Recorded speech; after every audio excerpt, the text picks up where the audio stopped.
মুরসালিন, আমার ছোট ভাইটা কনে গেল? সারা বাড়ি খুঁজছি, কোনো জায়গায় খুঁজি পাচ্ছি না। এবার একটু খুঁজি আসি, ছোট ভাইটা কনে গেল?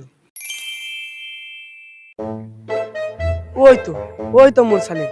আমি তো সারা বাড়ি খুঁজছি, আর তুই এখানে? কতক্ষণ ধরে তোর খুঁজছি, আর তুই এখানে বসে রয়েছিস। চল বাড়ি চল। না রে ভাই, আমি আজকাল বাড়ি যাবো না। কেন তুই বাড়ি যাবি না কেন?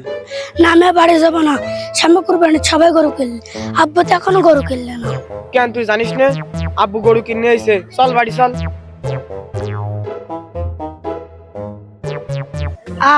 কতদিন গরু গোস্ত খাইনি, সামনে কুরবানি আসছে, ওটা হদ্দ খাওয়া খাবো।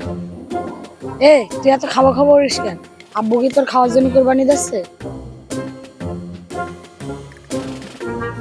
এই মাসুম বিল্লাহ, তোরা দুই ভাই কনে যাচ্ছিস? কেন জানিস রে, আমার আব্বু বিশাল একখান গরু কিনেছে। গরুর দাম কত জানিস? 2,20,000।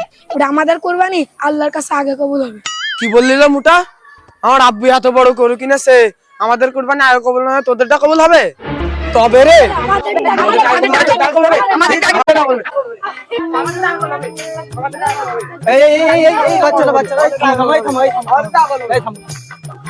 আচ্ছা, তোমরা এখানে কি নিয়ে ঠেলাঠেলি গন্ডগোল করছো?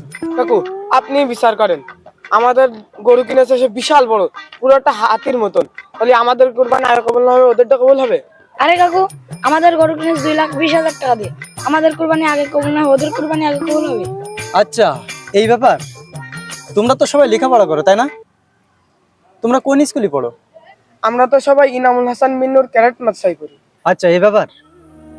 একটা জিনিস মনে রাখবা, কুরবানি কখনো লোক দেখানোর জন্য না।